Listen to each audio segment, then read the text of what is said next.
course lectures, and for me to be with Dr. Samir, it is almost my pleasure. Thank you. It is clear, Dr. Samir? Clear, yes. Okay. Start. Share screen. Shared or not yet? Appeared? Not yet. Not yet.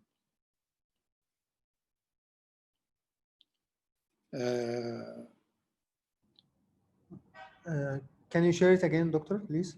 Okay. Assalamu alaikum. Alaikum assalam. Yeah, it's working now. Working now? Yeah. Yes, okay. Very good, nice. وعليكم السلام دكتور أشرف. Yeah, and Dr. joined us today. It's our pleasure also to see him. Alhamdulillah. أهلا وسهلا دكتور سامي. الله يخليك الله يخليك.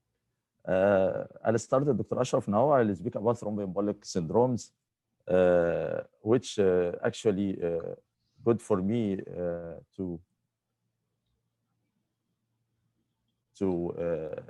review with you because as Dr. Samir told about the current problem of thromboembolization, especially with COVID era.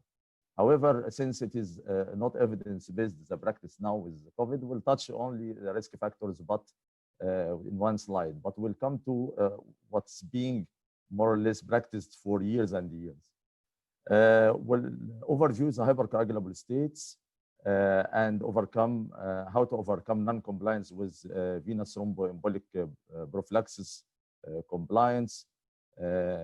Which leads to catastrophic problems, especially pulmonary embolism. And we have at the end a case to discuss with you. Actually, we are living in balance. Our body is in balance between the coagulation factors and the interplay among them, and factors to inhibit this, to keep our blood flowing in a liquid manner. If hypercoagulability states appeared, whether due to inherited or acquired factors, it will lead to what we will suffer from thrombosis and thromboembolization. Of course, it is a pathologic state. The physiology, in case of bleeding, it started to exaggerate coagulation. But actually, if it is coming without exaggeration, without provocation, at that time, it will be a pathologic state. It can be arterial or venous. Arterial, like myocardial infarction, cerebrovascular stroke, venous DVT, and pulmonary embolization. Risk factors overlap among arterial and venous, but of course, both physiology and treatment will differ. For arterial, we'll come to chronic ischemia, slow progression of atherosclerosis, or acute vascular problems like atherosclerotic plaque rupture, or embolization. Patients with mitral valve vegetations and going to the brain and making stroke. In AF, the same will happen for the venous side, which is coming to be second after cardiovascular problem and before stroke. Of course, all you know is Rudolf Virchow. It is a German pathologist telling that in order to develop thrombosis, you have to have triad of hypercoagulability, stasis to flow, and vessel injury. In venous side, stasis and the hypercoagulability can play a role, but in arterial side, the platelet activity, inflammation and lipid release, immune system affection, all will lead to development and important in pathogenesis of the arterial side. Here's the classical risk factors for cardiovascular disease. Okay, and here for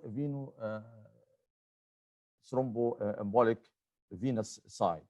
Here we'll find that hypercoagulability constitutes in the reference at the bottom, present in almost more than 50% of venous thromboembolization. That's why it's very important to discuss this issue today.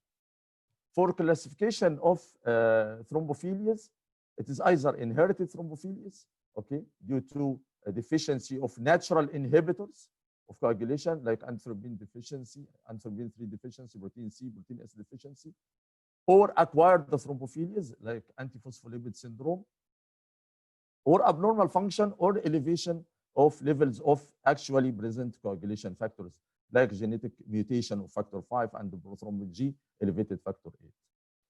Here, of course, you are aware about the intrinsic and extrinsic pathway of coagulation profile. We'll not discuss it in details, but the interplay, for example, if gene mutation happens for prothrombin, it will lead to increase in the level of prothrombin, like gene mutation, gene 22. G for guanine and A for the replacement of adenosine. This is the name. This happens also for factor 5, and here will be resistant to activated protein C, antithrombin 3 deficiency, and there will be no natural neutralization for thrombin, will lead to thrombosis. Again, this slide will tell how much it will affect. For example, hyperhomocystinemia, it will, of course, enhance atherosclerosis, but it inhibit activated factor, activated protein C. Protein C is activated by binding with thrombomodulin into activated protein C. And activated protein C stimulated protein S that inactivates naturally factor 8 and factor 5. If protein C is deficient, okay, there will no be inactivation of factor 8 and factor 5 and will lead to thrombosis. For factor 5 mutation, it will make factor 5 resistant to protein C. And again, hypercoagulability. Prothrombin mutation will also increase the prothrombin level, and antithrombin deficiency will lead deficiency neutralization. This is the way how to understand. We'll come to case per case, and we'll see that antithrombin 3 deficiency, antithrombin 3 is the site of working of heparin. When combined to antithrombin 3, it will form thrombin-antithrombin complex state and will inhibit coagulation at that time. It is the highest risk of thrombotic events, but it is not the commonest among the hereditary thrombophilia. If it is homozygous, antithrombin 3 deficiency is incompatible with life. But if it's only for the heparin site, patients can live, and they will be expressed like heparin resistance. You are giving heparin and not working because the site responsible for action is not there. Usually, these patients present with venous thrombosis. But antithrombin 3 can be acquired also because it's inside the liver. If liver damage, it will reduce senses and increase losses like in nephrotic syndrome and cardiopulmonary bypass surgery. Protein C and S, it is either inherited or inducible, like liver disease, renal failure, liver dysfunction, and renal failure. Of course, protein S enhances the effect of protein C. Protein S deficiency comes in 3 types: reduced quantity of protein S, or low activated protein C activity, or low free protein S due to increased binding to complement 4. And the interaction between protein S and the complement 4 gives a good example how the relation between coagulation, inflammation, and autoimmunity. Protein C deficiency has also in managing it clinical trick that if you induce the warfarin and you're giving warfarin for these patients, actually protein C half-life is shorter, and the dependent factor, vitamin K dependent factor, is longer. If we are giving vitamin K antagonist, actually it will be still exertion of thrombosis, and warfarin at that time induced skin necrosis. That's why it should be bridged by parenteral heparin. Activated protein C was a well-known initially, and even sensitized, and we were working with it, but withdrawn from the market 2011. Used in Apache more than 25 in severe sepsis, septic shock, but related to bleeding concern and increasing mortality in some cases and increasing bleeding, stopped actually. So that's why it has anticoagulant, anti-inflammatory, and cytoprotective properties. Activated protein C inactivates coagulation factor 5 and 8. That's why if deficient, there will be exaggerated hypercoagulability. Factor 5, if mutated, it will lead to activated protein C resistance, and increase the risk of arterial thrombosis. Actually, it is the commonest genetic risk factor for thrombophilia. For prothrombin, G2021-OA mutation, it is coming to be second most common inherited risk factors. It increases the level of prothrombin, increase the risk of arterial and venous.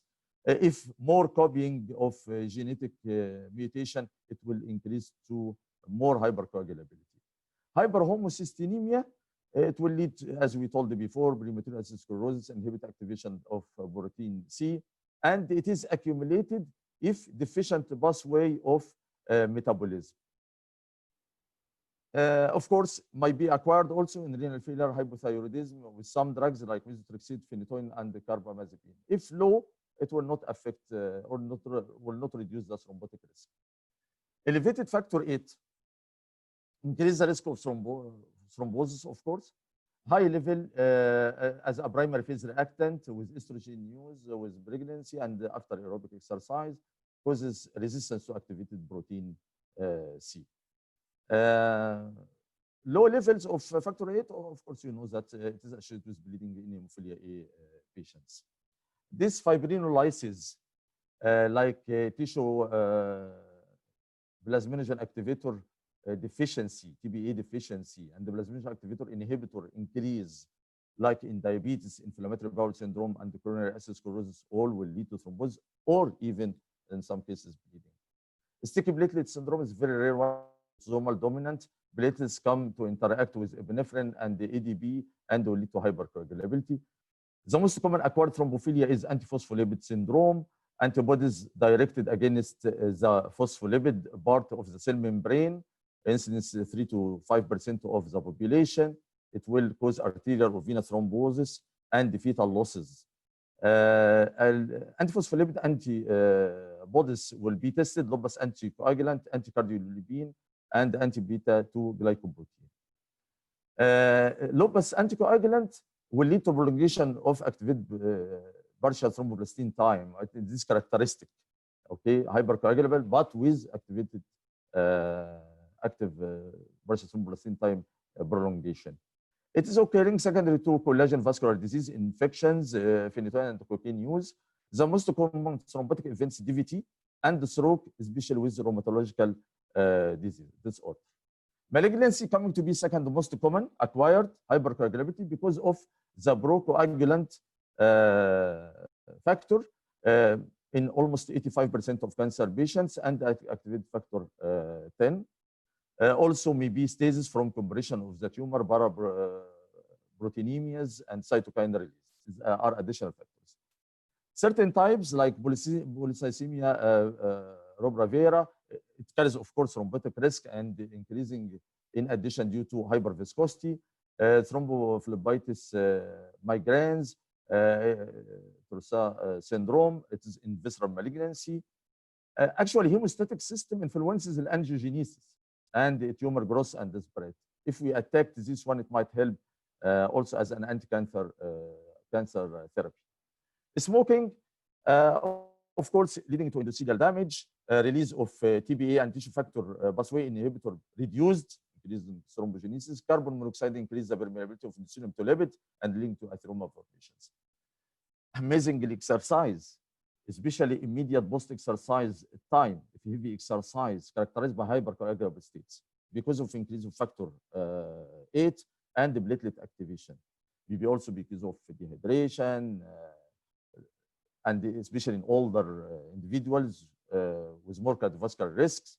That's why regular, moderate intensity exercise is advisable.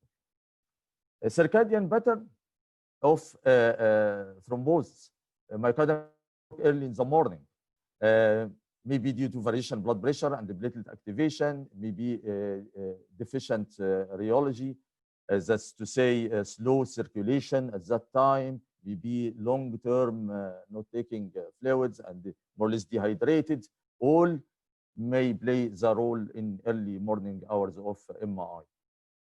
Cerebrovascular stroke.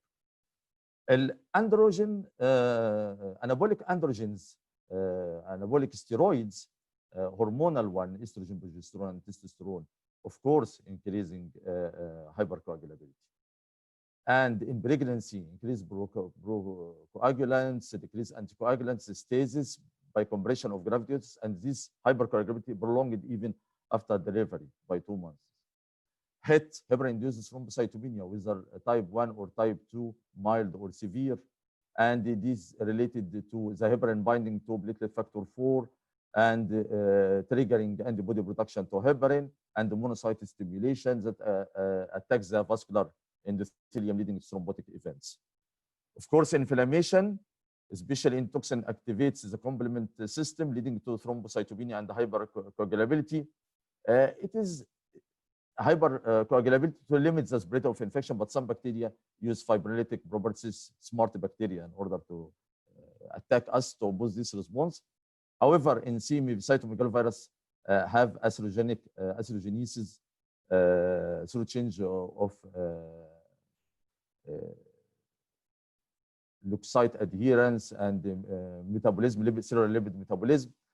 Also, inflammation in mostly more famous and the autoimmune diseases, SLE, immune thrombocytopenic purpura, Best syndrome, inflammatory bowel disease, all these under the title of hypercoagulable states. Trauma, of course, acquired procoagulant balance, and it is coming to be increased in the first 24 hours after injury, especially in women. And elevated tissue factor is observed associated with the onset of respiratory distress syndrome and multiple organ failure. If, of course, a slow movement of blood or stagnation due to the flow disturbance in F is enough, but also the left atrial appendage is characterized by high expression of tissue factor and the plasminogen factor activator inhibitor. That's why increasing, apart from the right atrial appendage, increases the thromboembolization events from there. For COVID-19, actually venous thromboembolization increased. ICU admission per se with the risk factors of mechanical ventilation, intubation, all these, cytokine storm, lung injury. If patient is old and has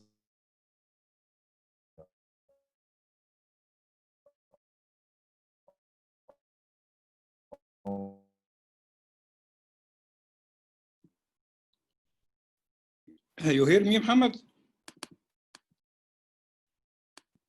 Oh, Dr. Sami, I hear you now.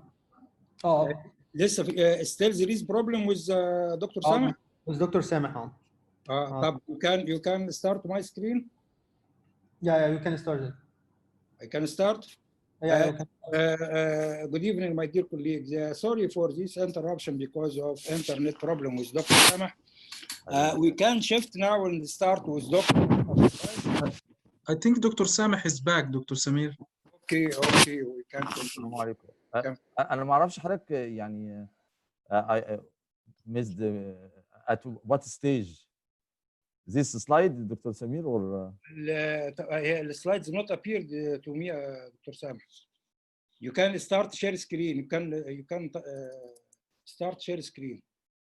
Start share screen from your side, Dr. Sameh. حاضر يا بيه انا Start share screen. Maybe share screen again. This is the one or not? It's not appear yet. No, not appear yet. The last one, Doctor, cat 44. 44. Okay. You can start at COVID. You can start at COVID-19 slide. This is the one. Okay, appearing now. Yeah. Huh? Yes, appeared now. Differential between history and the physical examination. Just a yes. This is the one. This is the one. Actually, when we are coming to management, the history is very important. Whether this repeated thromboembolization, repeated stroke, provoked or unprovoked, it will differ significantly in the management. Provoked, like related to pregnancy, estrogen use, surgery, active malignancy, because provoking factor is present in almost 70% of patients, or unprovoked, all others. The problem that if unprovoked, the recurrence is very high. That's why we need extensive and extended duration of use of anticoagulants.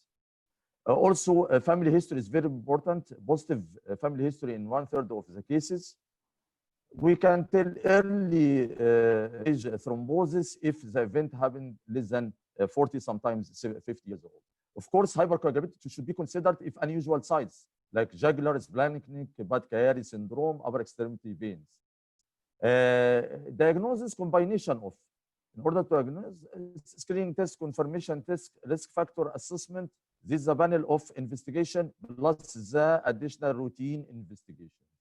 Again, to approach patient selection, patient counseling, proper laboratory test interpretation, and provision of education and advice. How long you need the anticoagulation and how long it need time to act. We told about the warfarin problem in protein C deficiency. Whom required to test for thrombophilia. We need acute testing in patients with thromboembolic problem and the pulmonary embolism now. Of course not. We'll start anticoagulation and we can even if we can delay the full thrombophilia screening later on. Unprovoked thromboembolism, start anticoagulation, balancing benefit against the problem of anticoagulation and bleeding tendency.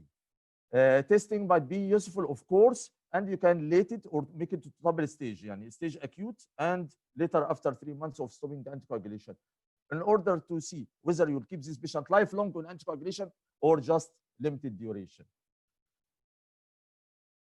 Indication of thrombophilia testing, unprovoked venous thromboembolization, recurrent venous thromboembolization in young patients, a strong family history, unusual sites, warfarin-induced skin necrosis, protein C, don't forget, and fetal loss.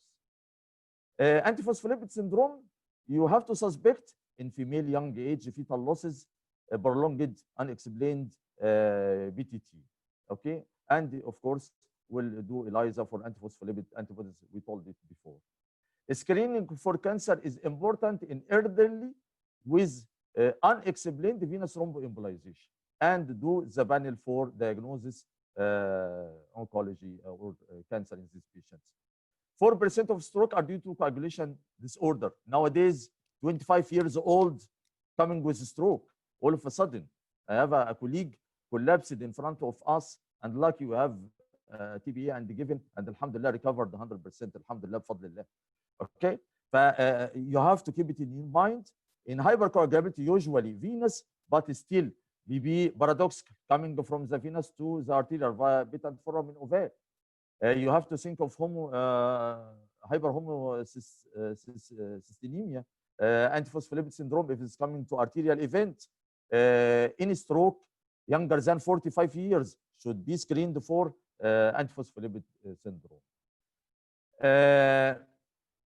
Some interesting for us, as we are telling, heparin resistance to antithrombin 3 deficiency. How to control it? By giving fresh frozen plasma. It is coming with a proagulant and anticoagulant, and will have the pathway to work with heparin at that time. Keeping in mind the scoring system thrombotic to assess the risk, like Vienna and DASH, and the bleeding risk, like Hasbled. And the extended use of anticoagulation, you have to keep it in your mind in cases of male gender age proximal compared to distal deep venous thrombosis and unprovoked venous thromboembolization, because it is the recurrence risk is very high. The cumulative one up to 25%, 5 years, up to 56% in 20 years. Drugs, all drugs can be utilized, but selection is very important, as we told you before. And for malignancy, better to be on the low molecular weight heparin. Heparin did not show the regenerously, that's why we referred in the pregnancy. And rovastatin has the advantage of preventing venous thromboembolization. Complication of DVT, complication of stroke, all related to the site of affection. But it will not affect the mother, it affects also the baby, will lead to placenta abruption. And the most important, the complication related to recurrence of thrombosis or a side effect of treatment. Remember, calm shapes and enhancing the outcome by the balance, as we are telling, the thrombotic and the risks of bleeding. This is the very important message in order to control thrombophilia. Also, to keep it in mind that thrombosis carries the second most common cause of death in cancer patients and increased mortality. And one of pulmonary embolism is the second sudden cause of death after MI. Also, share colleagues, multidisciplinary meeting, involve hematologist, nursing, clinical pharmacist, clinical pathologist. All this will help you. A venous thromboembolism, high rate, high risk, high cost. Prevention is better than curing or better than treatments. If my colleagues, if you have an established protocol, take a rest in this coming slides. If you are starting a protocol or you don't have protocol, come to these slides. We are telling what is the barriers of venous thromboembolization prophylaxis. It is variability in clinician knowledge. That's why we have to share, we have to speak same language. We have to have our own story. Okay, it's very important. I believe too much in story and implement practicing and teaching and education. Also, no clear risk assessment stratification. You know, venous thromboembolization multifactorial. Interaction between genotyping, phenotyping, and environmental factors. That's why putting in Padua venous thromboembolization risk for non-surgical patients or Cabrini for surgical assessment of risk is very important and to be more or less objective. Concern over adverse effects. Oh, I'm not giving anticoagulation because I'm afraid of bleeding. Patients post-operative. Another problem. No, I have to give. Okay, now because venous thromboembolization risk. That's why we have to have a common language. Okay, and we have to put a guideline. If patients admitted to your hospital, determine the risk of venous thromboembolization, low, early ambulation, if moderate or high, and you have to which moderate patients other than younger, mobile, no thrombotic risk factors, or ICU patients, the high risk, early ambulation if low, moderate, bleeding risk, active GIT bleeding within 3 months, little to account 50. If high bleeding, intermittent pneumatic compressions. If low bleeding, anticoagulation prophylaxis. And also the bleeding risks there, and you give some vacation, like 24 hours from thromboprophylaxis, pharmacological thromboprophylaxis, like 24 hours maximum for most general surgery or orthopedic. Okay, like this way we can speak same language and overcome. If you have a lack of policy, you have to close the gap by establishing a policy. Of course, pharmacological prophylaxis is not a magic bullet for pulmonary embolization. It will decrease the incidence, but it will not affect so much the mortality. This is the study is telling. But if you have a protocol, it is a problem. The predicted performance is only 40%. We have to have an established protocol, and you can initiate this one with your quality department, okay, in order to the end ensure delivery of best practice implementation, review, and redefine and spread and sustain. Be aware of venous thromboembolization in all hospitalized patients. You have to assess the risk in every admission. Use pharmacological prophylaxis for patients with moderate to high risk venous thromboembolization. If contracted, use intermittent pneumatic compression. I don't believe so much in risk stockings, and I am anxious about its skin breaking is such a problem. And if not selected size, it is will be problematic more. We'll come to the case. It is a real one. Female patient presented to ER at 4 a.m. comatose, the pulseless, gasping, breathing. Next step to do, check the lower limbs, take history from relatives, check blood gases, start CPR, cardiopulmonary resuscitation. You can share now your introduction and reply.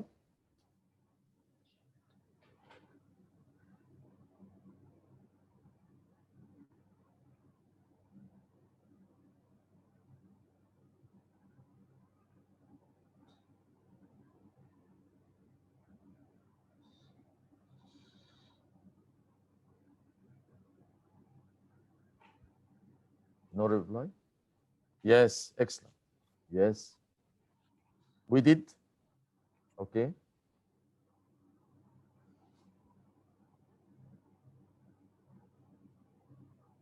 While effective CPR is on, ATT was inserted, manually ventilated. The team leader noticed cast over the left ankle, and the ER physician came in and gave history that the patient is 37 years old, a teacher, married with 3 children, free medically, applied below knee cast for injured ankle 7 days ago, developed sudden respiratory distress, followed by loss of consciousness on the way to the hospital. After return of spontaneous circulation, next appropriate step to check, chest X-ray, transthoracic echo, CT brain, D-dimer.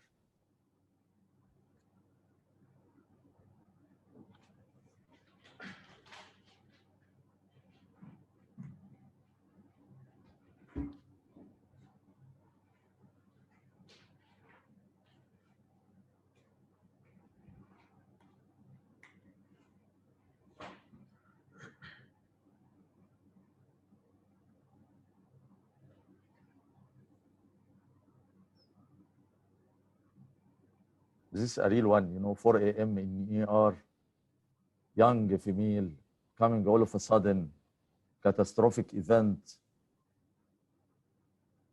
shared by cardiologists, by intensive care, by cardiothoracic surgeon at that time, by pulmonologist, all roaming around. Or D-dimer, okay, in patients unstable. What we want, of course, we ordered, but actually we were anxious about diagnosis. Sudden collapse, cast in the left lower limb. We went into, we wanted to rule out catastrophic cardiovascular event. We went with 26% of the panel. We went to transthoracic echo. Okay, in order to diagnose. Transthoracic echo done, revealed right ventricular dilatation with severe pulmonary hypertension while patient mechanically ventilated, saturation hardly 80%. Multi-brain meeting was kept, as I told you. What next to give? Nitroglycerin, dobutamine, TBA, enoxaparin, subcutaneous. As we are telling you, patients unstable, lost, 37 years old, female patient. Teacher, you know, there is a relation between those active patients and if taking a rest, okay? The veins are capacitance and easily to stagnate. Teacher is another factor. It was a dilemma at that time, and where to start and like this, and patient was about to arrest again. That's why we took the decision based on multi-brain meeting, as I told you. What do you think what we give? Exactly. We give, like you are telling, like 50% of you. Exactly. We give TBA. Okay. We give TBA. And this is a complete story. I put it in once. Okay. Patients given TBA started in ER, which is not our practice. And while we reached the ICU, saturation improved 100%, improved hemodynamically. But after 3 hours, it started to deteriorate again. I had a smart colleague and told me, Dr. Sam, abdominal curve is increasing, hemoglobin dropped, this patient's bleeding inside the abdomen. And we did ultrasound, free fluids, and we give cyclocarbon at that time, we give fresh fluorescent plasma and went immediately to, and the blood transfusion, fluid resuscitation, and went immediately to our 2 points of surface cauterization and just surgical cell applied and controlled easily. And we thought that maybe because of resuscitation and thrombolysis we gave, we usually given TBA 100 milligram over 2 hours. She went smoothly after that, okay? And we started IV heparin 24 hours later. Duplex venous system was negative. CT pulmonary angio done and revealed pulmonary embolism. Recovered completely and fully conscious and out of the ICU almost 5 days later. Here was a question while we are discussing the case. What is the half-life of TBE? Is 10 seconds, 10 minutes, 10 hours, 10 days?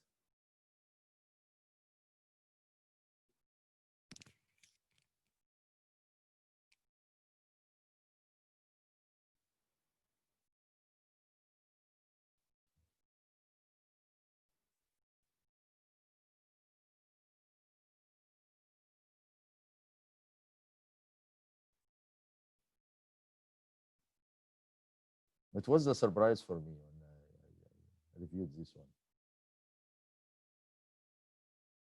And I'm usually asking my colleagues in the rounds about this one.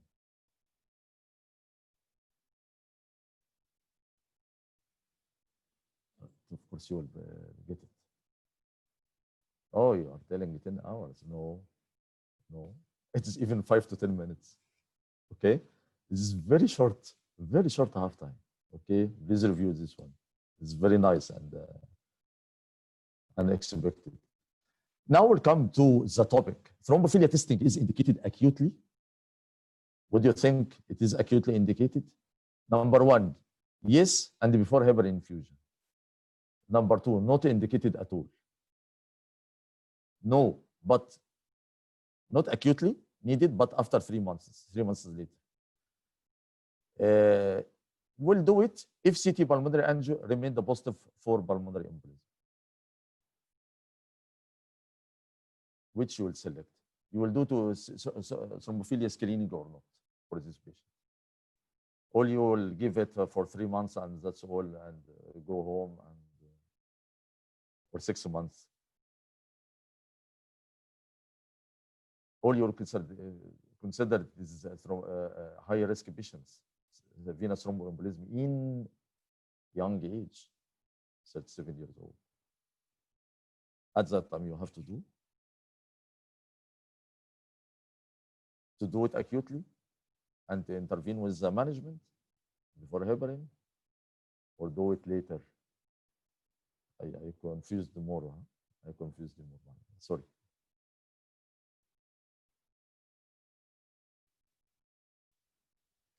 Oh.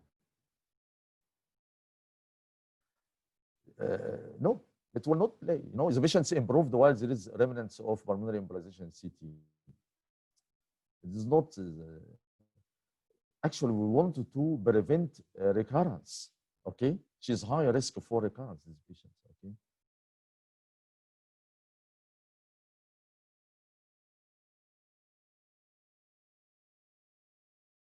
We didn't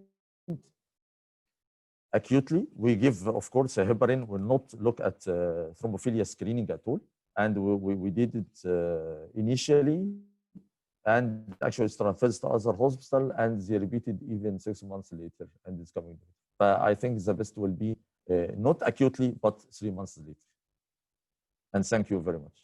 Thank you. Thank you, Dr. Sameh, for this attractive and nice lecture. Really, you covered an extended and large topic in a few minutes and in a few slides, very attractive and concentrated. And I say it is very important for any intensivist to be oriented with this topic, because all the pro-thrombogenic factors are working, or most of it are working in our ICU. The next lecture really is a nice and attractive topic. Our speaker, or famous speaker, will speak and guide us to how to manage and how to give anesthesia for a patient with maxillofacial injury. Really, it is a challenge topic to most of the anesthesiologists. How to evaluate the patient, how to prepare him, how to protect the airway even while he is away from it. How even at the time of extubation, you will face problems and asking yourself, I extubate or not extubate. Following operations, also the patient may, after extubation, may suffering from some stress and airway problems, and you may need to re-intubate again. All these items make the maxillofacial a specified topic and need good attention and need good experience. We are lucky today to follow our famous professor, Dr. Ahmed Abbas, senior registrar in San Antonio, He will guide us and share with him and give us an opportunity to sharing him his experience in this field exactly. Welcome, Dr. Ahmed, and Mike with you. Thank you, Dr. Samir Al-Ansari, for this introduction. Also, I would like to take the opportunity to thank Dr. Sameh Salim for his outstanding lecture, actually. I would also like to thank Dr. Walid for inviting me to give this very humble contribution in the magnificent project of Saving Life Academy refresher course. And I'm really delighted to be with you, with this fantastic group and with all my dear respected colleagues. So today we are going to give introduction for the anesthesia for maxillofacial surgery, what could go wrong and what make it different from any other kind of anesthesia for any other surgery. So in the beginning, I would like to mention that there is no conflict of interest to be declared. And let's start with maxillofacial surgery or maxillofacial anesthesia. It can be given for maxillofacial trauma, dentally related infection, maxillofacial and head and neck surgeries. Also for congenital anomaly corrective surgery like Goldenhar syndrome, Beer-Robinson, Treacher-Collins, or orthodontic surgery. So what is the most common anesthetic consideration to be taken in account when you start planning for your maxillofacial surgery anesthesia? First one is communication is a key. You should put in mind that no one-size-fits-all method is possible or applied here. So careful assessment, planning, effective communication, and early senior involvement are paramount to a successful outcome. This kind of surgery carry a risk of more challenging airway than any other specialty or kind of surgery. So careful planning for intubation, ETT securing, extubation in collaboration with surgery is mandatory. So close communication and detailed understanding of the surgical plan also is important. Believe me, you don't like to end up in a similar situation like this. So apply high level of communication between you and your colleagues. Second one is it's heavy reliant in general anesthesia, and this means there is no escape from securing the difficult airway. Third anesthetic consideration is difficult airway. There is anticipated difficult airway in terms of bag mask ventilation and intubation. There is restricted ability to open the mouth, possibility of other injuries, especially cervical spine fracture or concurrent base of skull fracture, and sometimes in trauma, full stomach also, which could pose another challenge for the anesthetist. There is also a variety of methods available to secure the airway, and you need to assess properly to choose between them. It could be awake versus anesthetized, orotracheal or nasotracheal, fiber optic or laryngoscopic, antegrade or retrograde, tube or tracheostomy. So this needs always careful assessment and planning in collaboration with surgery. Also, you will be sharing the airway with the surgeon because it's the common site of work between both of you. So pre-op discussion and planning will be helpful, and you should have extra vigilance for tube dislodgement and kinking during the surgery. Bleeding is another important issue in mixed facts.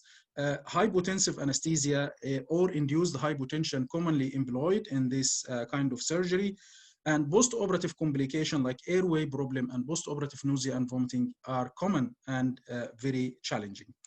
So what you would bear in mind when you are doing assessment for a patient who's for maxillofacial surgery, or if you are a senior anesthetist and sending your junior colleague to assess a patient for maxillofacial surgery, what is the important point you will tell him to follow? Of course, in addition to routine pre-op assessment, there is another 5 points which I would like to stress on it. First one is assurance. Put in mind that this patient should come in the surgical, to the anesthetic room, calm and ready to cooperate with you. So assurance will relieve the anxiety. You should explain the intubation plan. What is the expectation of patient? Is it realistic or needs to be explained further, and discuss with him the post-operative pain management plan. The other thing, when you come back after assessing the patient, you should have plan in your mind for the airway. This will include, as we mentioned, intubation, securing, extubation. So you should take careful history, this including also dysphagia, voice changes. If there is a history of obstructive sleep apnea, for example, is the patient had any sleep studies before? Is he on home CPAP, which will need to be employed after the anesthesia or not? And one of the most important things is to review the images, see how your airway look like, and if there is nasal endoscopy, have a look in the results and see if the airway is accessible easy or not.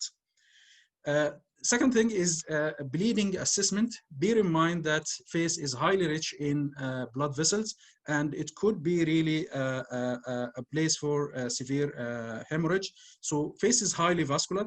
So you need to follow in your assessment coagulation screening. If the patient is anticoagulant, be sure also that optimum blood was ordered before the operation. Regarding the pain and post-operative nausea and vomiting, from pain point of view, in general, it's not expected to be very sore really after the surgery, and we will mention why later on.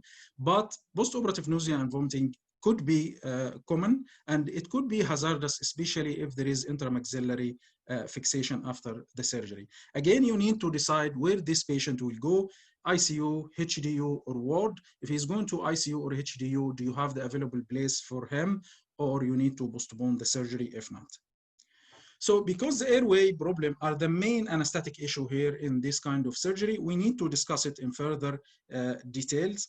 So first of all, I will go for mandibular mobility and mouth opening.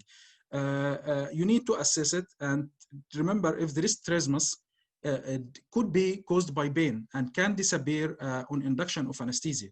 But sometimes it may be resistant for mechanical reason, and this needs to be discussed with the surgeons. And again, you need to review the images. You need to assess the nasal passage if nasotracheal ET tube is expected. And remember, most bleeding arises from abrasion of the nasal mucosa, but can also be avulsion of existing lesion in the nose, like nasal polyp or very huge adenoid. So check if there is any history of nasal masses or previous hemorrhage from the nose with this patient, and also check if there is deviated nasal septum to chase the proper side to pass your tube. Also, remember to assess tongue mobility, because this may give you a clue to how easy is the intubation or how difficult is it. Remember to check if there is any oral mass. Some upper airway masses can do obstruction. If the patient goes to sleep and still in spontaneous breathing, he will obstruct. Some also lower airway tumor could lead to obstruction, which can't be relieved by tracheal intubation. And remember to check for radiation therapy for the patient who is coming for tumors, because radiation therapy may cause fibrosis, distort the airway, or make manipulation difficult. Also, check the status of dentation and fragility, especially in trauma and tumors, and the associated injuries, hemorrhage or foreign body, mainly in trauma, and this will be discussed later on details. Some other pathology affect the neck mobility, especially rheumatoid arthritis, ankylosing spondylitis, previous neck surgeries, and presence of plates or metals in the neck. So, before starting your surgery, make sure you checked your team, your equipment, your patient. Make sure that your assistants are well-trained and have a clear understanding of your plan and procedures. Check your equipment again. Make sure you will not be stuck in the middle of induction with a non-working suction or low fiber optic battery. It will be devastating for you and for your team. Be sure also that the patient is ready. If pre-medication was decided to dry the secretion or for anxiolytic anxiolysis of the patient, make sure the patient received his medication. Prepare your venous access, monitors warm fluid, and ensure availability of blood products. When we come to the induction, we need to ask ourselves few questions. Is this patient can be intubated, or he needs tracheostomy? So we have multiple airway options as we discussed. So ask yourself, is intubation in this patient visible and not contraindicated? because there is an obvious alternative to standard oral ETT, which is tracheostomy. But in many routine cases, tracheostomy is not necessary and not desirable because the potential side effect and the potential low time of ventilation needed either during or after the surgery. The next question is are rapid sequence induction needed, or we can go with regular induction?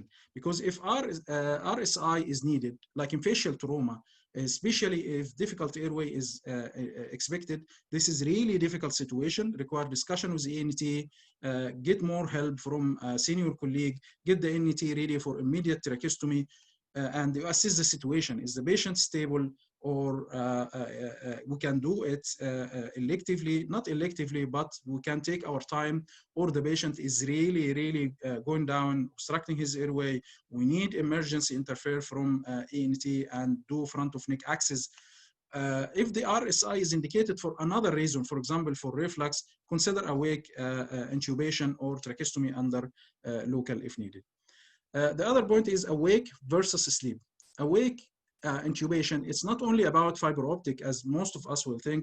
It's actually the most common, but awake could be including other less common options like tracheostomy under local anesthesia, awake laryngoscopic intubation, and awake blind nasal intubation.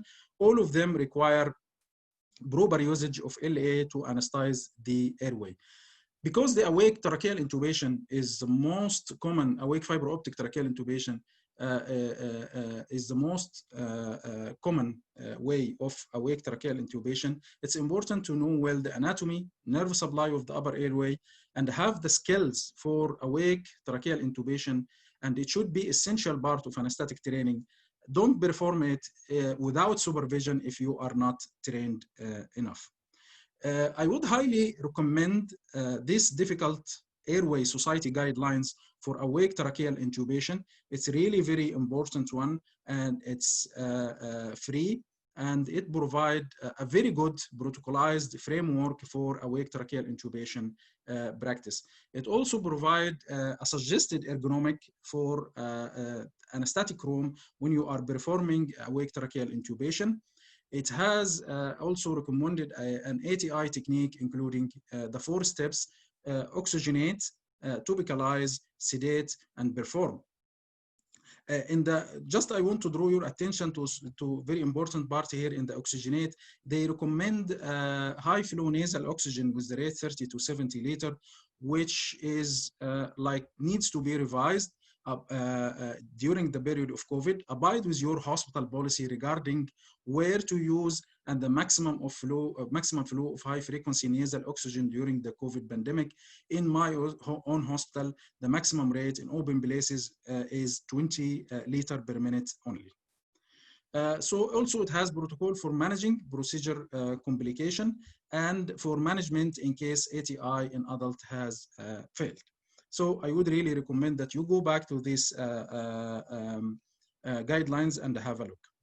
So now, if we decided that this patient will be intubated, there is different, or what is the available options or routes for intubation.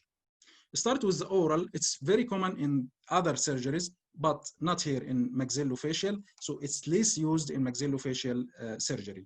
The most common is nasal intubation. It's really more popular, but should be avoided in some circumstances. For example, nasal and base of skull fracture, or if there is nasal masses, this is should be avoided. Be cautious about posterior pharyngeal laceration, and remember something: if there is intramaxillary fixation needed post-operative together with nasal backing, it's better to avoid, not better, you must avoid and find another way of securing the airway. Remember also something: the topical preparation of the nasal mucosa like oxymetallazine, phenylephrine, it could be absorbed systemically and it has potential cardiovascular side effect. So ask yourself first, will my patient tolerate this or not?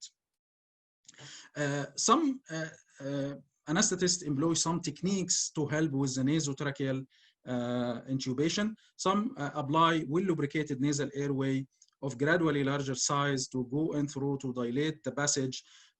But from my point of view, this is time consuming, require multiple passes through the nose, which could be itself traumatic and cause mucosal damage and bleeding. So you can pass the nasotracheal tube directly, but remember the bevel should be always turned towards the nasal septum to minimize the trauma by the tube. Other anesthetists used to put the nasotracheal tube in hot water. It's sometimes helpful, but it will make the tube more malleable, less likely to cause mucosal bleeding. Yeah, I agree with that, but it could be also more liable for distortion and obstruction. So if you will use this, place the tube in temperature controlled warm water.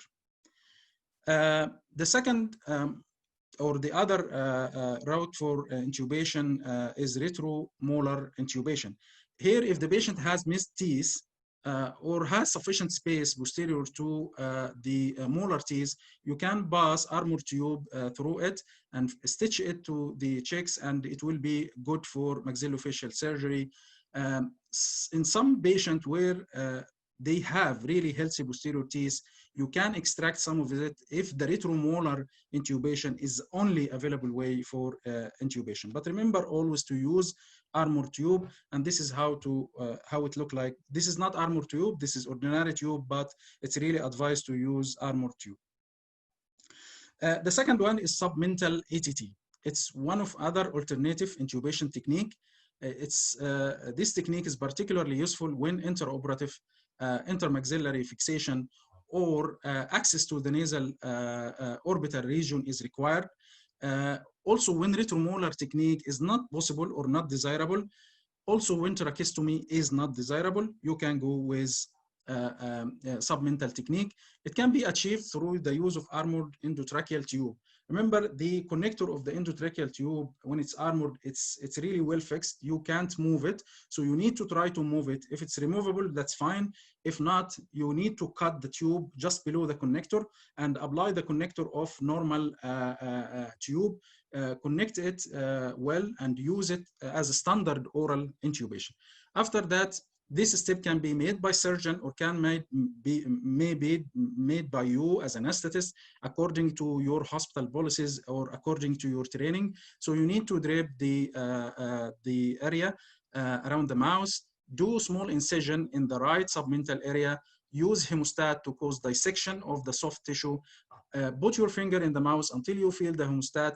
You can push it more to penetrate the mucosa under the tongue, or make a small incision with a scalpel and pass it to the tongue. At this stage, one of your assistants will discontinue or disconnect the circuit, pass the cuff balloon first through this opening, and then the endotracheal tube. If you have a fiber optic available, before securing with sutures, I would highly recommend to pass your fiber optic. Be sure that the end of the tube is 1 to 2 centimeters above the carina only. Don't put it far higher, because there is expected post-operative edema. It may pull the tube outside. Secure it yourself or ask your surgeon to secure it and use it during the surgery. And it can be used in the ICU post-operative if the intubation period or ventilation period is expected to be less than 7, like 5 to 7 days is okay with this tube. When I was searching for evidence for the use of submental tube, I came across this interesting work done by our colleague in Zagazig University. It's a prospective comparative study, was conducted in 32 patients, and they found that submental endotracheal intubation to be more simple, more safe, significantly faster compared to tracheostomy. Also, I found this review article in Journal of Anesthesia Clinical Pharmacology. It has really good review to many studies in this regard, and they came with some important comparative results between different kind of methods of intubation in maxillofacial surgery. And here they mentioned that it's not permissible beyond 7 days. So I would highly recommend, if you are expecting the patient to be more than 7 days in the ventilator and ICU, like for example, severe traumatic brain injury, or patient with very bad lung laceration you go for tracheostomy straight. If you are expected that patient will be 1 or 2 days, up to 5 or 7 days in ICU, just for edema to resolve, so submental ET tube will be really superior to and has less potential side effect than the tracheostomy. Again, always have plan B for your action. In NAB4 audit in the UK, the project highlight that plan A can and do fail. So you have to well thought through backup plan. It's essential to management the airway to be safe. This management backup plan could include corticothyroidotomy or emergency tracheostomy, retrograde intubation, or transtracheal jet ventilation. So you now secured your tube, your patient ready to go for his surgery. So intraoperative care would include positioning. So ideally, the machine should be kept away from the head, could be in the foot part, use long circuit, secure your tubes, secure your pressure points, and keep your patient in either inhalation or TIVA. You can use long-acting analgesia, you can use short-acting analgesia, but you remember remifentanil is good choice. It's gaining popularity over time. It's rapidly titrable, accelerated wake-up, and recovery. Also, you ask the surgeon to do some nerve block, so mandibular and maxillary nerve block can be performed, and it will help with post-operative analgesia. Always remember, this kind of surgery needs adequate muscle relaxation. The last thing you need really is the patient will cough while there is instruments in his face or deep in his throat. Also, eye protection is really mandatory. If it is exposed, use lubricant. If it is not exposed, use lubricant, tape, and thick padding. Thermal control is important. Put your bear hugger, use your warmer mattress, warm your fluid. This operation could be very long, really, and you don't like your patient going out of the theater with temperature of 33 or 34. It's not good for his post-operative course. Urinary catheter can be used if the period of the surgery is expected to be more than 4 hours, and with great fluid shifts or expected hemorrhage. NG tube insertion in lengthy operation is a matter of debate, and it's not desirable because it will come in the surgical field. Now, the infiltration of large doses of epinephrine containing local anesthetic solution, it's really important to minimize the bleeding and keep the pain of the procedure to the minimum. The patient who are typically young and fit can have some increased heart rate, momentary hypertension. So the surgeons need to alert you before doing that, so you will be ready and expect what's going on with your patient. In general, use of epinephrine containing local anesthetic should be limited to 300 mics of epinephrine per hour, and attention should be paid to local anesthetic toxicity either through accumulative injections or inadvertent intravascular injection. In general, local anesthetic containing epinephrine should be avoided in patients with cardiovascular disease. Also pay attention to reflex bradycardia. It could happen during levering of zygomatic fracture or manipulation of orbital fracture, and you need to pay attention to your patient heart rate, and can be treated with anticholinergic such as atropine. Also, sometimes they do what's called force abduction test. It's something to evaluate the extramuscular entrapment, and they are pushing the eye downward towards the attachment of the inferior rectus muscle. Also, it could cause bradycardia, and you should be ready for that. Valsalva maneuver sometimes also will be required by the surgeons. Next very important one is the blood loss. Extensive blood loss, especially in middle face surgery, is highly expected. You can see the face is very rich in terms of macrovascular supply. So you need to keep head up, ensure no obstruction to venous drainage, use induced hypotension, use abrotonin and tranexamic acid all will help in reducing the blood loss. Also, in terms of microvascular, it's very rich as well. So you identify patients who are on anticoagulant, antiplatelet agent, or both need to be identified and stop this medication before the elective surgery. Also, throat bag are used routinely in many centers. It used to reduce the amount of blood entering the stomach, protection from bony debris, and securing the tube. Having this throat bag in the throat will really fix the tube. It should be removed by the end of the operation. Nasopharynx should be suctioned. So throat bag could cause potential airway obstruction post-operative. So it's recommended to use at least one visual and one documentation check. One visual check can include leaving part of the throat bag outside, tie it to the tube if possible, or leave a sign that there is throat bag. This could be applied to the forehead of the patient or to the HME filter. In terms of documentation, you should document that in your anesthetic form, and it should be involved in the surgical swab count or the surgical safety sign out check. And the removal of the throat bag should be communicated loudly to the whole theater team. It's kind of safety because if it will be retained in the upper airway, really it will cause troubles. Last thing to talk about is the hypotensive anesthesia, and we will discuss it further in the next few slides.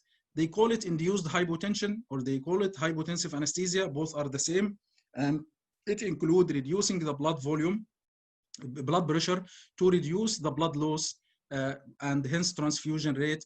It also improves the surgical field and reduce the operative time, but it's not without risks.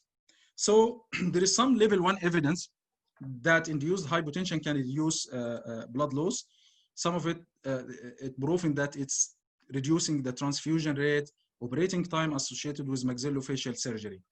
But there is no evidence that it affects the stress response to the surgery.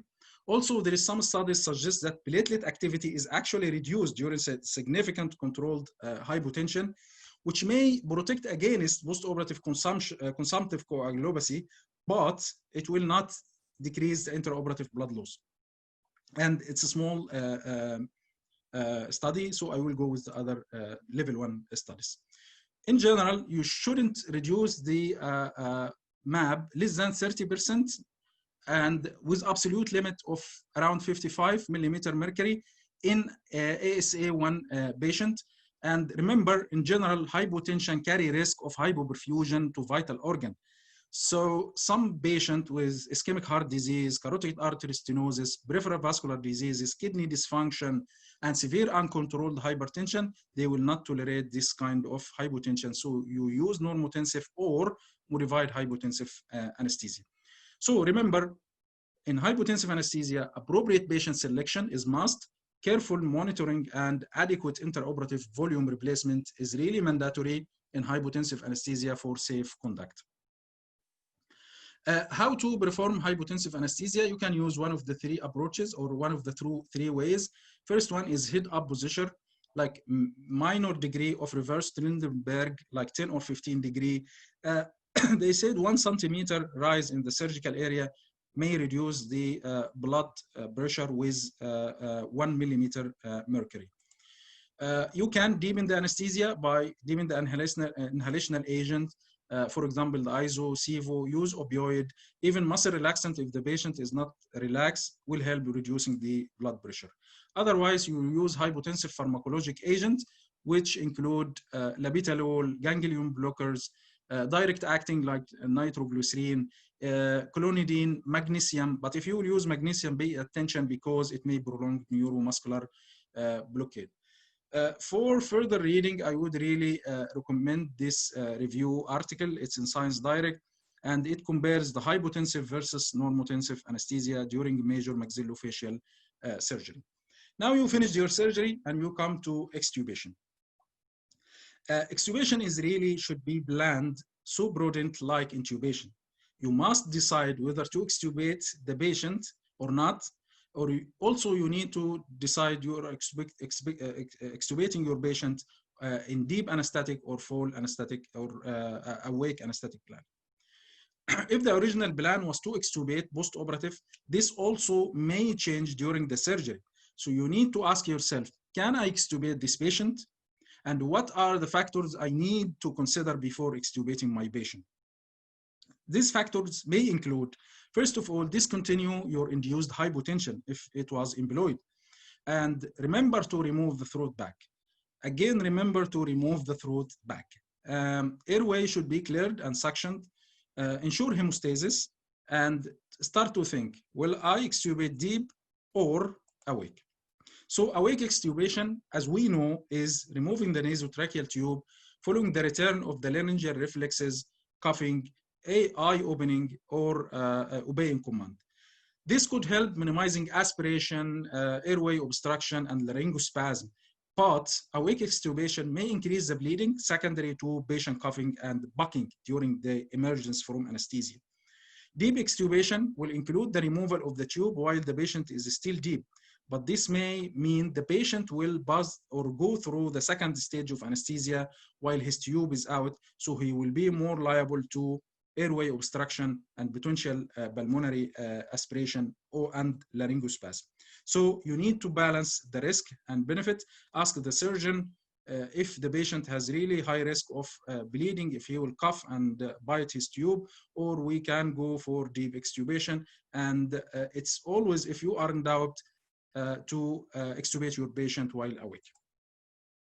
Upper airway edema, you should expect that this degree of edema will be worsened in the first 48 hours after the injury or after the surgery. This is very true, especially in mid-phase fracture, and this may lead to airway obstruction. That's why dexamethasone is one of the essential part of the management of edema in intraoperative and postoperative stage. Cough leak test. The question is, use or not? It's not expected in most of the maxillofacial surgery that the edema will extend down to the larynx, but there is no harm to do it. It's usually using the difference between inspired and expired tidal volume after deflating the cough. So the suggested approach is to use the 100 ml or 10% of the tidal volume as cutoff.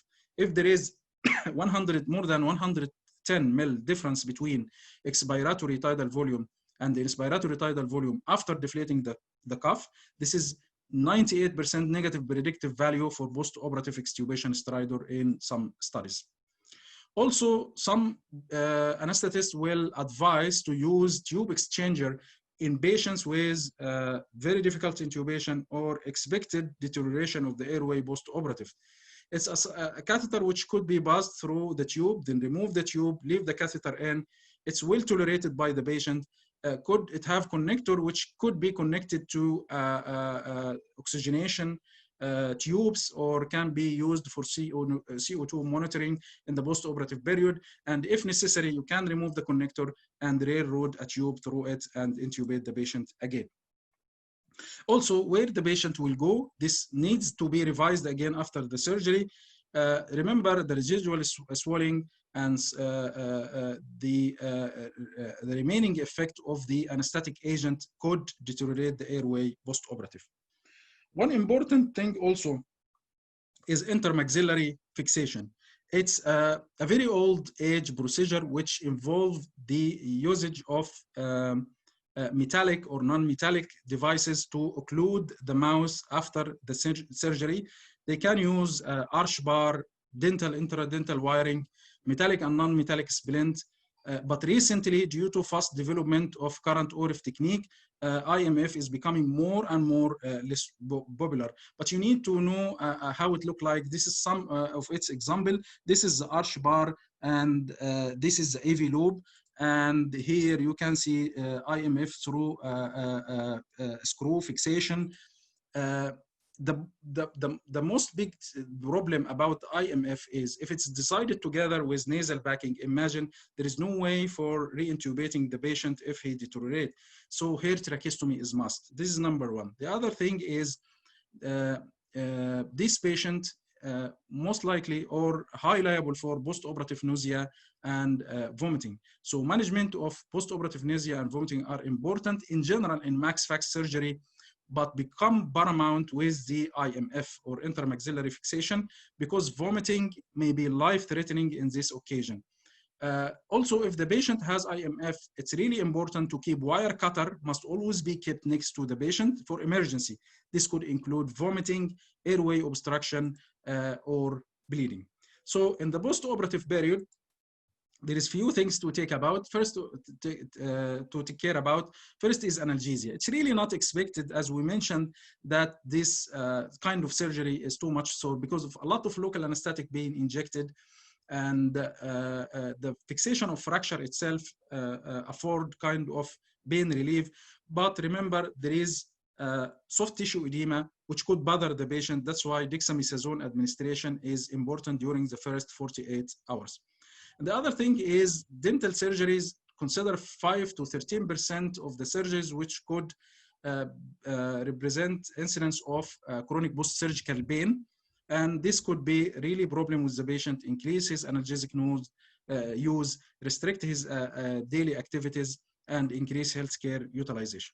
The other issue is soft tissue swelling or hematoma formation. Together with the residual anesthetic effect, especially if there is intramaxillary fixation, it could be really very dangerous. So it's advised to use the capnograph as long as the patient is using oxygen mask. You can use oxygen mask which have a port for capnograph. It's early warning more than the pulse oximeter if the patient obstruct his airway. Post-operative bleeding is uncommon, but it's potentially life-threatening because it's potentially airway-threatening.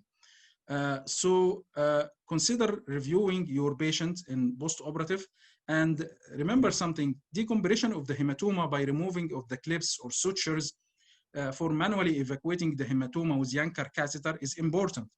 But sometimes it will not alleviate the airway obstruction adequately because of the edema resulted from the venous congestion during the time of hematoma. So always be careful to that. If it happens, consider reviewing the previous anesthetic sheet, see how his airway was before the surgery, but it's not granted that if it was easy intubation, that it will be easy intubation again post-intubation. The other thing is the post-operative nausea and vomiting, and we warned that it could be life-threatening, especially if the IMF is used post-operatively, so you need to keep something to cut the wires beside the patient in case of emergency. Antibiotic is indicated only if the wound with gross contamination or exposed cartilages can be used in this occasion for 1 or 2 days post-operative, but for proper coverage, you need to go to refer back to your hospital guidelines. If we have another 5 minutes, we can go through a few slides here about one of the two important life-threatening airway obstruction, which is the maxillofacial trauma and maxillofacial infection. So maxillofacial trauma is common, and it happened most likely due to personal violence or road traffic accident or sport injuries. Remember that the facial skeleton is composed of different bone interdigesting with each other, and this is where the fracture happens.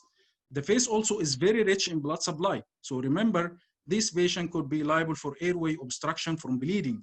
And the significant portion of this may go unnoticed if the patient is unconscious, because the blood will accumulate in his airway, pharynx, and stomach.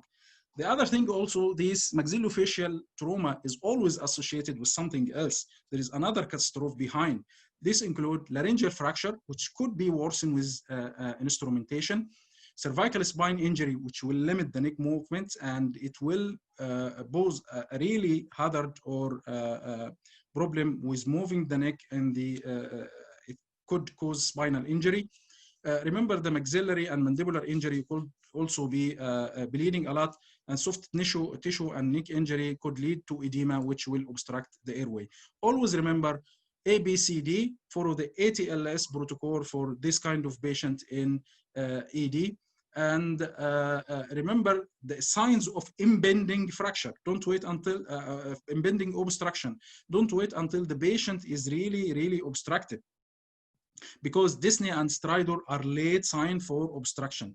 So other sign like drooling, tracheal deviation, trismus, especially if associated with bleeding, subcutaneous emphysema of the neck, voice changes, presence of burn together with the trauma, all these changes must be followed up. One more thing is the classification of facial trauma. So facial trauma include the lower third, middle third, upper third. The lower third including the mandible, and it has little impact on the airway. You don't need to worry a lot about it unless there is huge, large sublingual hematoma. The fracture of the midface is more dangerous, and it could lead to severe hemorrhage, and it could lead to airway obstruction. Epistaxis is very common in this kind and should be managed with any kind of commercial device like rapid rhino or Phyllis catheter or any other tamponading device as in this photo. This midface surgery will be further classified to three kinds of Lefort 1, Lefort 2, Lefort 3.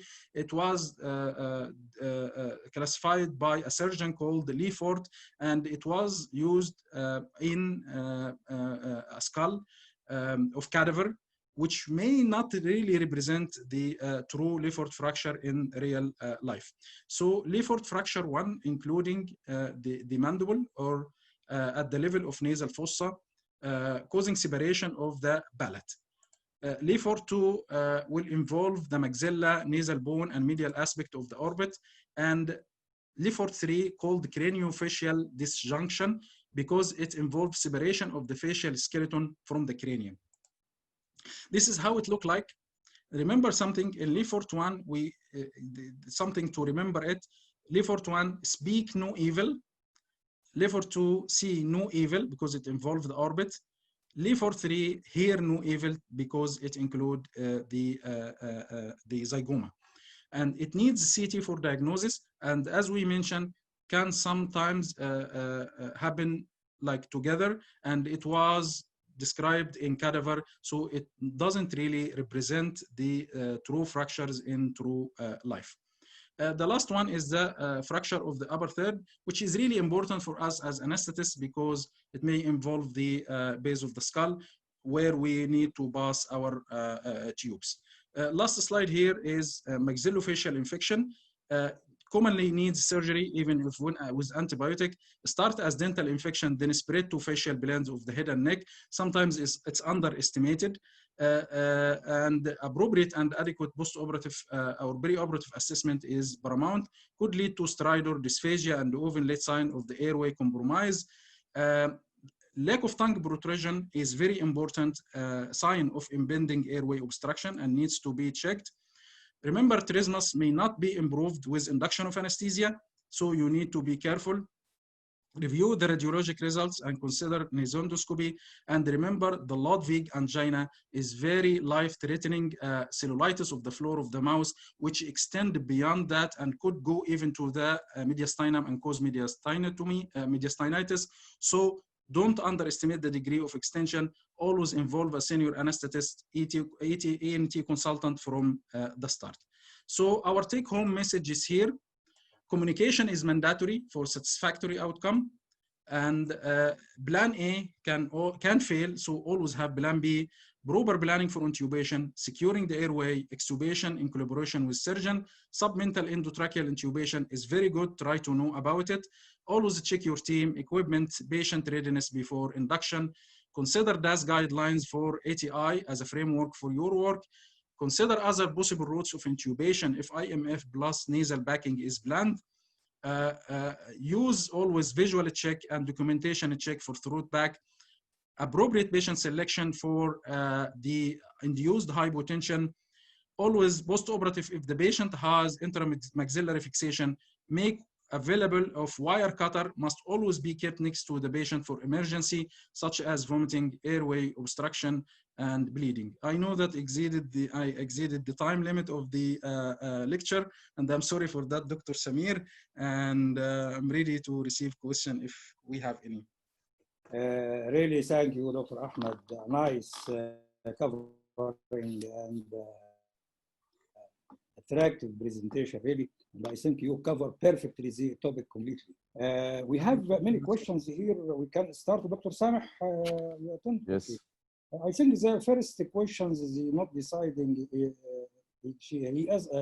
He's asking about he can go to. How about traveling of the patient had recently DVT and risk of PE? I think he asked about the timing, the optimum timing, at what time he can go, or at what time he can travel. After it's very, very interesting. Actually, risks more with development of thromboembolization and the DVT with standing and journeys, long journeys, even in the working. And nowadays, these webinars, we are standing for 4 hours, 5 hours. This is a problem. We have to have some activity like it's aeroplanes. Actually, I agree totally. He has to hold unnecessary transfers of patients, unless it will differ in the management. Yani, sorry to tell, we had bad stories about transferring patients for CTs and like post-cardiac arrest, and the patients even improving. We went to see the CT brain, and the patient developed catastrophic cardiac event and cardiac arrest after diagnosing as a pulmonary embolism before. I'm not supporting transferring unless for emergency. What time? Ambulation.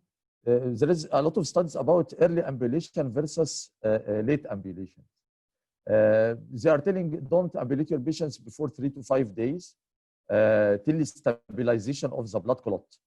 I am going with this one because from my limited experience, patients prematurely ambulated associated with catastrophic events also.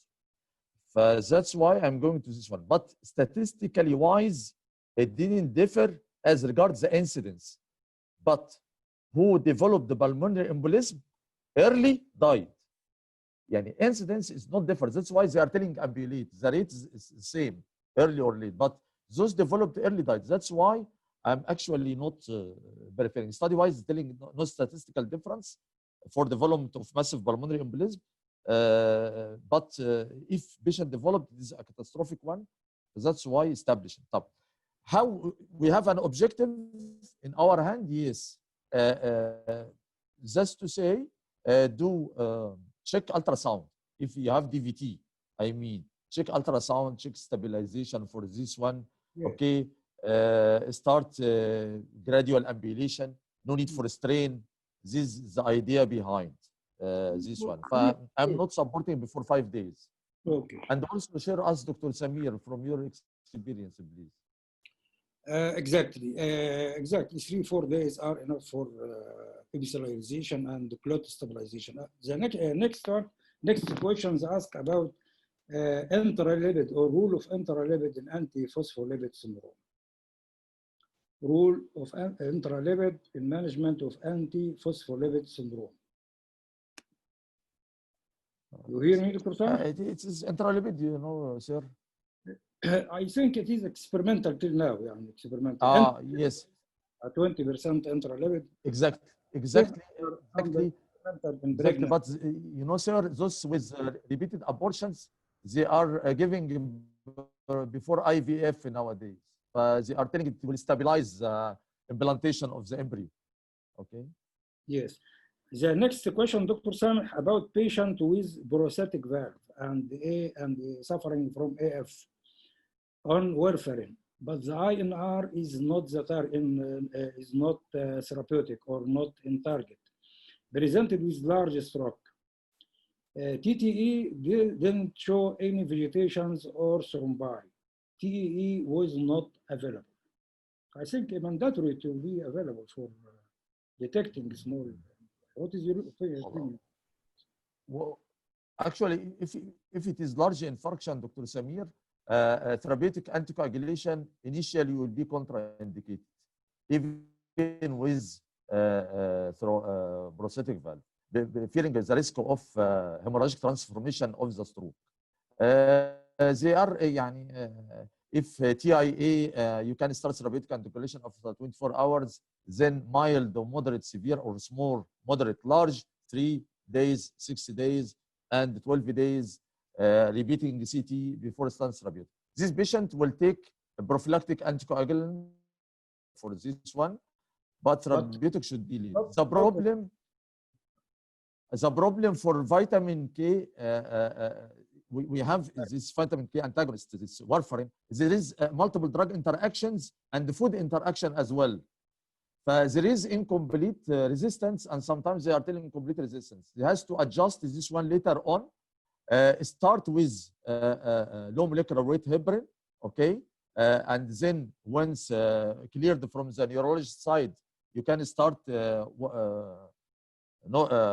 enoxaparin, then overlap with warfarin, okay? And should be monitored closely and will reach the target next. But take care, you know, drug-drug interaction like carbamazepine, like rifampicin, those enzyme inducers, you know, over-counter drugs. The problem is that history of drug intake should be verified before telling no hope for warfarin. Okay, and you prefer low molecular weight or heparin till normalized of INR by warfarin and by warfarin? Yeah, exactly.